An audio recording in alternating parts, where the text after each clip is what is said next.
어, 우리가 주인공은 항상 이렇게 또 모든 상황들 가운데 정말 필요할 때 등장하는 것 같습니다. 오늘 또 에스라, 이 에스라서를 지었던 학자 에스라가 등장을 하죠. 1장부터 6장까지는 우리가 계속 보았을 때 성전을 어떻게 그 하나님의 은혜 가운데 지어졌던 그 상황들을 우리가 보았습니다. 이 당시의 왕이 고레스 그리고 탐레스, 중간에 그 크게 유명한 왕이 아니었기 때문에 넘어가고, 다리오 왕, 그리고 아하수에로, 에스더의 남편이죠. 그리고 오늘 1절에 있었던 것처럼 아닥사스다 왕이 이렇게 계속 언급이 되고 있습니다. 에스라가 이렇게 아닥사스다 왕, 오늘 1절에 나오는 것처럼 이 당시에 또 잘 섬겼던 학자로서, 특별히 어, 우리가 6절에 보니까 그는 왕에게 구하는 것을 다 받을 정도로 정말 인정받는, 세상에서도 인정받고 하나님께도 인정받는 특별한 사람이었다는 것을 오늘 성경은 얘기하죠. 성전이 건축되면 우리가 모든 것들에 대해서 됐다라고 생각합니다. 그런데 7장 이후로 학자 에스라가 나온 이유가 뭡니까? 특별히 또 학자라는 것을 강조하는 이유는 이제는 내적인 개혁이 필요하고 하나님에 대한 그 내적인 성장과 준비가 필요했기 때문인 것을 우리가 깨닫게 되죠. 어, 1절에 보니까 2일 후에라는 단어가 나옵니다. 이 성전 건축한 후 약 60년이 지난 후라고 얘기합니다. 그냥 우리가 성경을 잘못 이해하면 어제 있었던 일처럼 우습게 여길 것 같지만, 성경은 굉장히 오랫동안 쓰여졌기 때문에 어제 있었던 일처럼 이렇게 2일 후에라는 단어를 쓰면서 시간이 많이 경과한 후를 이야기하고 있습니다. 이제 이 아닥사스다 왕이 있을 때 에스라라는 분을 소개하면서 1절부터 5절까지 계속해서 이어서 이분들의 이 에스라의 족보를 나열하죠. 족보를 나열한 이유가 뭘까요? 바로 요즘도 그렇지만 어느 분을 소개할 때 어떤 목사님이 특별 예배에 설교로 오시면 그분을 소개할 때 보통 그분의 스펙들을 쫙 나열하지 않습니까? 그러니까 그분에 대한 신뢰감, 또 그분이 어떤 일들을 많이 공헌했는지를 설명을 하죠. 유대인들에게는 그들의 가문을 나열하는 것 통해서 그분의 정통성, 가르침, 그리고 그분의 권위를 나타내고 있습니다. 특별히 여기 보니까 3절에 보니까 아사랴의 8대 소녀라고 나오죠. 1절에서도 아사랴가 나오는데 동명이 같은 이름이지만 다른 사람입니다. 그런데 이 에스라가 이렇게 쭉 해서 한 16명의 제사장들을 나열한 이유가 있습니다. 역사학자들이 보니까 성전 재건에 이 방금 읽었던 3절에 있는 것처럼 아사라를 기준으로 성전 재건 전에는, 성전이 무너지기 전에는 7대손, 제사장 7대손, 그리고 성전이 무너지기 전에는 7대손, 무너진 후에 7대손, 그래서 다시 이제 성전이 재건되었 그 과정에 이 에스라가 하나님께서 보내주신 성전 무너짐과 재건에 대한 것들을 기록을 하고 있죠. 그래서 성전이 새로 세워짐에 대한 하나님의 새로운 날들이 선포됨을 에스라를 통해서 보여주고 있습니다. 그러니까 굉장히 특징적인 그런 개혁의 첫 사람이라는 것을 얘기하고 있죠. 6절 한번 같이 읽어보겠습니다. 6절 시작. 이 에스라가 바벨론으로 올라왔으니 그는 께서 주신 모세의 율법에 익숙한 학자로서 그의 하나님 여호와의 도우심을 본 왕후께 구하는 것을 다 받은 자이더니. 참 특별하죠. 하나님의 신적인 도움도 받고 세상의 최고의 권세자의 도움을 모두 누리고 사랑을 받던 자였다라고 얘기하는 거예요. 우리의 삶도 이러한 축복이 있었으면 좋겠습니다. 하나님께만 사랑을 받고 세상에, 또한 가족의, 주변의 사람들에게 미움을 받아서는 안 될 것 같아요. 하나님의 매력이 있다면 하나님 때문에 대적이 생기는 것 외에 인간적인 매력들은 다 있어야 될 것 같습니다. 그렇게 쉽지는 않겠지만 그럼에도 불구하고 오늘 성경에 보니까 이 에스라가 얼마나 이스라엘 사람들 가운데 영향력을 끼쳤다는 것을 알게 되죠. 6절에 방금 읽은 것처럼 모세의 율법에 익숙한 자다라고 얘기해도 되는데 굳이 그는 이스라엘의 하나님 여호와께서 주신 모세의 율법에 익숙한 학자로서라는 긴 이야기를 한 앞에 그 이스라엘의 하나님 여호와께서 주신이라는 단어를 굳이 기록한 이유가 뭘까요? 바로 하나님을 경외한 자로 표현하기 원했던 것입니다. 그냥 우리가 누가 줬어 이 편지 줬어 그러면은 아 그런가 보다 그러는데 이거 대통령이 보내신 서신이야 그러면 느낌 자체가 틀리지 않습니까? 그런 것처럼 오늘 에스라는 그냥 하나님 앞에 어떻게 그냥 말씀을 지켰던 사람이 아니다. 연관한 사람 바리새인과 같이 서기관과 같이 살았던 사람이 아니라 하나님을 경외하는 자로서 말씀을 대했다는 거예요. 그리고 그런 삶을 살기에 하나님의 도우심이 항상 그에게 있었으며 여러분 하나님의 도우심이 어떻게 에스라에게 있었겠습니까? 이 모든 그가 하는 일에 형통했다는 것이죠. 욥이 하나님과 함께 하심으로 그가 가는 모든 행사가 형통했던 것처럼 그가 일하는 것 계획하는 것마다 정말 지혜롭게 하기에 왕의 마음에 들었던 것 같습니다. 그래서 왕이 구하는 것, 이 사람은 우리나라에 도움이 된다라고 생각하여서 그가 에스라가 원하는 것에 대해서는 분별력 있게 구하기에 그의 모든 것들을 들어주었다라고 이야기하는 것이죠. 오늘 저와 여러분 하나님의 능력을 얻었다고 해서 세상에 내 마음대로 사는 것은 지혜가 아닌 것 같아요. 하나님이 원하시는 것들을 분별할 수 있는 영적인 해안이 있어야 될 줄로 믿습니다. 그런데 1차 때 이 고레스 왕에 의해서 이 학자 에스라는 출발하지 않았던 것을 우리가 알게 되죠. 왜냐하면 이후에 그가 사람들과 함께 다시 성전이 건축한 뒤에 수십 년이 되어 그가 예루살렘으로 가는 모습을 오늘 본문에서 이야기하고 있습니다. 그러니까 결국은 우리가 하나님께서도 남겨진 자들에게 분명히 사명이 있고요. 남겨진 자들은 세상에 속한 것이 아니라 결국은 하나님이 원하시는 곳에 자원해서 갈 목적이 있다는 것을 사명을 발견하게 됩니다. 여기가 조사오니가 아니라 주께서 원하시는 곳이라면 우리가 가야 될 준비를 해야 되는 것이죠. 그리고 7절 한번 보도록 하겠습니다. 어, 느 느디빔 느디님 이 발음이 어렵네요. 느디님 사람들 중에 몇 사람이라는 단어가 나옵니다. 7절입니다. 하나님께서 이 아다사스다 왕 제7년에 사람들 중에서 예루살렘으로 올라오는 사람들이 있었다라고 소개하죠. 그리고 이 사람들이 가는 과정들을 이렇게 구절에 소개하는데요. 한번 중요하기 때문에 같이 읽어보겠습니다. 시작. 첫째 달 초하루에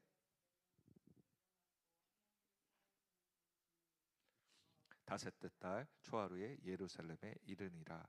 이 초하루라는 첫째 달 초하루라는 단어 쓰면 유월절을 생각나게 하죠. 출애굽한 유월절. 그러니까 이들도 학자 에스라의 이 성경을 기록함에 있어서 이들에게도 하나의 출애굽과 같은 사건이었다라고 하며 출애굽한 목적은 무엇입니까? 하나님의 백성으로 이제 하나님의 나라를 일을 세워가는 일에 쓰임 받는다는 것이요. 그런데 아까 7절에 이야기한 것처럼 몇 사람이라는 단어가 나옵니다. 결국 우리 삶 가운데는 모든 사람이 하나님의 뜻에 동참하는 게 아니고요. 하나님의 일은 이렇게 마음에 결단하여 몇 사람이라는 느디님 사람 중에서 몇 사람이라고 하는 하나님의 말씀에 결단하는 사람들이 하나님의 마음에 기억되고 하나님의 역사를 이루어간다는 거예요. 오늘 저와 여러분 모든 사람이 움직이는 곳에 우리가 따라가는 그런 인생이 되지 말고 우리의 감동 가운데 하나님의 말씀하시는 곳에 우리가 자원하여 움직이는 저와 여러분이 다 되시기를 예수 그리스도의 이름으로 축원드립니다. 그리고 9절에 얘기하는 것처럼 첫째 달과 다섯째 달, 첫째 달에 출발하여서요 다섯째 달 초하루에 예루살렘에 이르렀다라고 표현을 하고 있죠. 결코 쉬운 길은 아니었다라고 계속 우리는 알고 있습니다. 4만 명이 움직였을 때도 참 힘든 길이었는데 이 몇 사람이 소수의 사람들이 물질과 함께 움직였다는 것은 결코 쉬운 일이 아니었을 것입니다. 하루에 사람이 움직일 수 있는 이 당시에는 16km. 그래서 어제 주일에 설교를 했었는데 엠마오로 가는 두 제자의 설교를 했었는데요. 예루살렘에서 엠마오까지는 약 11km 정도였다고 합니다. 그래서 보통 11km 그 당시에는 하룻밤을 묵어 가는 그 하루반 이틀 길이었다라고 알려져 있습니다. 그런데 이 16,000km 정도 되는 하루에 16km, 11km 가릴 수 있는 그 거리를 어, 첫째 딸부터 다섯째 딸까지 이렇게 긴 여정 가운데 있었다는 것은 정말 힘든 과정이고 쉽지 않은 과정이었다는 것을 깨닫게 되죠. 그런데 이렇게 가는 가운데 이들이 그냥 움직이는 것이 아니라 이들이 아예 이주하기 위해서 갈 때는 많은 또한 물질적인 것을 챙겨서 갔을 것입니다. 그렇다면 강도라든지 여러 가지 위협이 있었겠죠.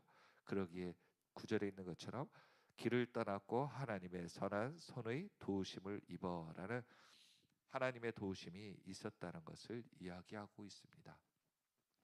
여러분 편한 데 있으면 더 안전하잖아요. 그런데 그리고 명예도 있고 내 터전도 있는데 왜 이렇게 생명의 위협을 가지고 내 본토 아비집을 떠나 하나님이 지시하는 곳으로 갈까요? 오늘 우리 삶 가운데도 에스라는 학자 에스라와 떠났던 몇 사람은요 하나님이 지시한 것도 아닌 것 같아요. 그런데도 그들은 하나님의 성전 예루살렘의 성전에 있는 곳에 마음을 두어 그곳을 향하게 됩니다. 우리가 살아갈 때 하나님께서 천국 오라고 하지 않았고 어쩌면 주님께서 천국은 예비하셨지만 내가 가야겠다라고 하고 있는 경우가 많죠. 그런데 천국에 가기 위해서 나는 어떤 준비를 하고 있습니까?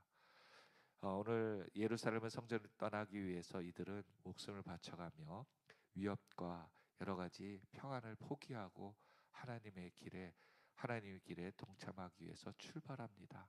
그리고 그 과정 가운데 하나님의 선한 도우심이 있었다는 거예요. 오늘 이 땅을 살아가면서 우리가 천국을 가기 위해서 어디로 갈지 모르겠지만 오늘 하루하루 하나님의 선한 도우심이 우리에게 있음을 믿고 또한 그 길에 우리가 확신을 가지고 가길 바랍니다.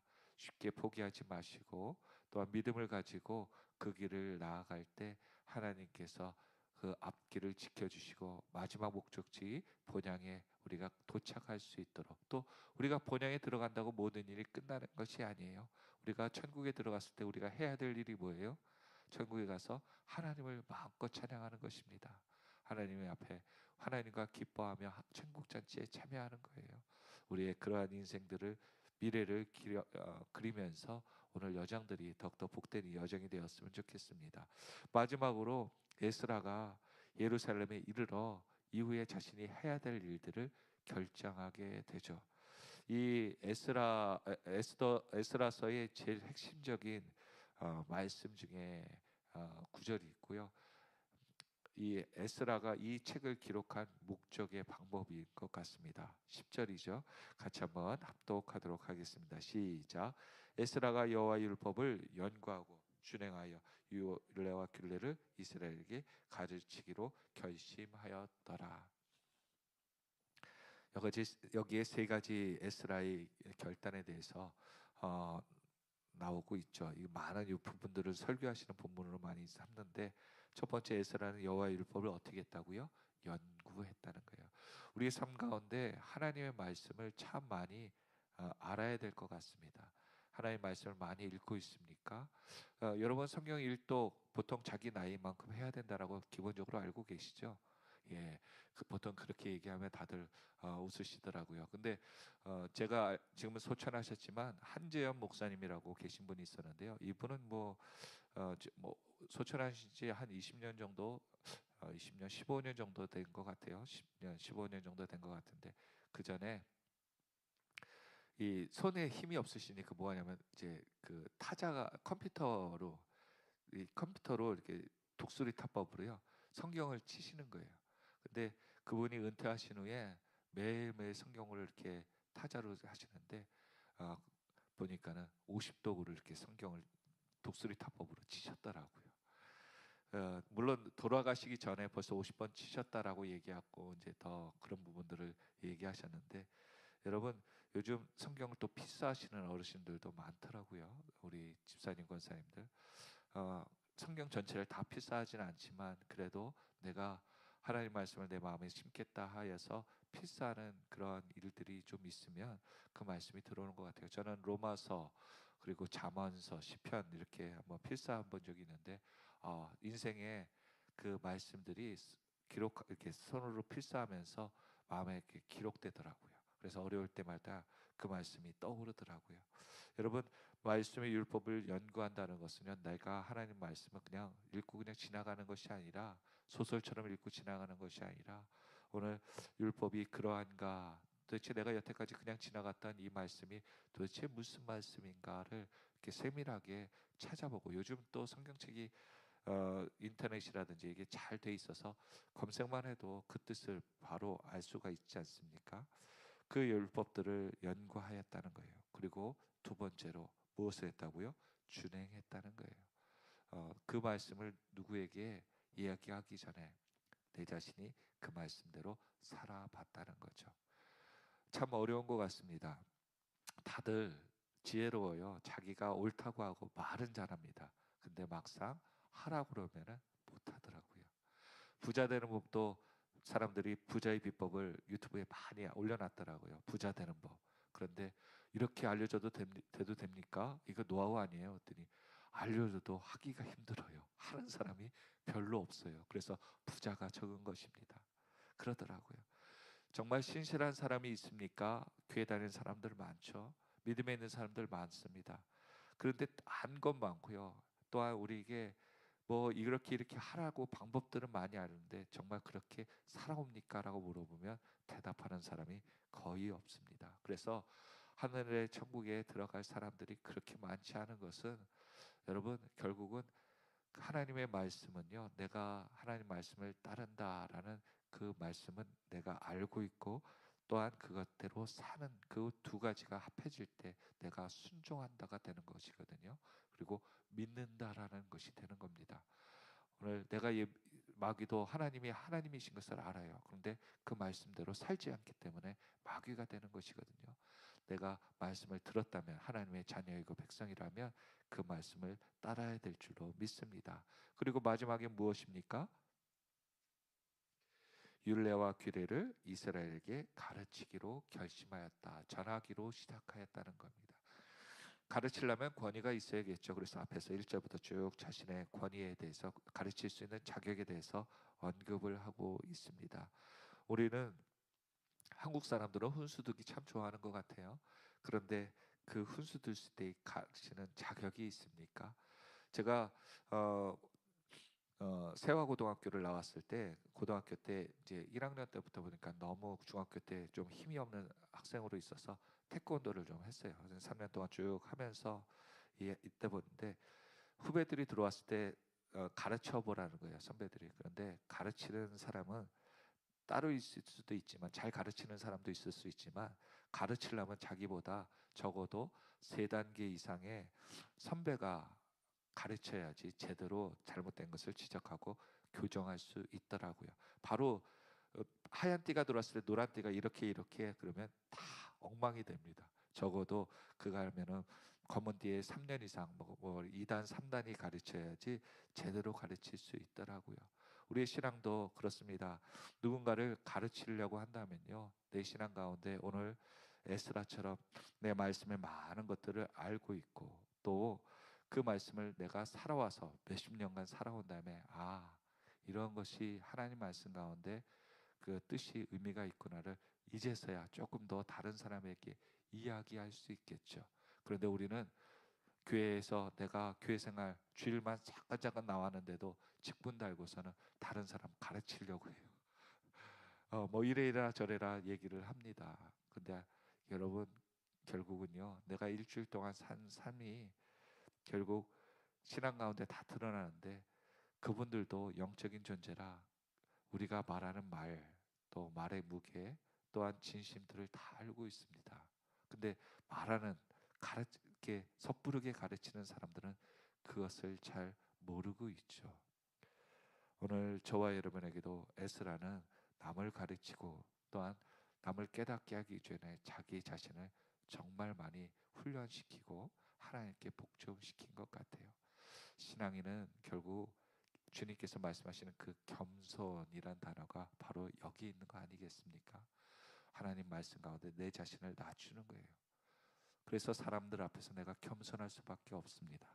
사람이 때문에 겸손한 것이 아니라 그 사람과 함께하는 하나님을 보기 때문이죠.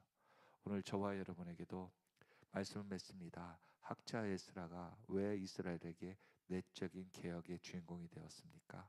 바로 하나님이 주신 모든 것들을 그가 인정하고 겸손하게 그의 길을 따라갔기 때문입니다.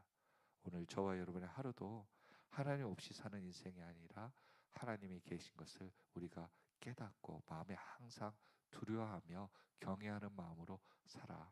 오늘 하나님께서 우리 인생에 주시는 주변의 모든 것들에 하나님의 밝은 길로 가르치고 영향을 끼치는 복된 하루가 되시기를 예수 그리스도의 이름으로 축원드립니다.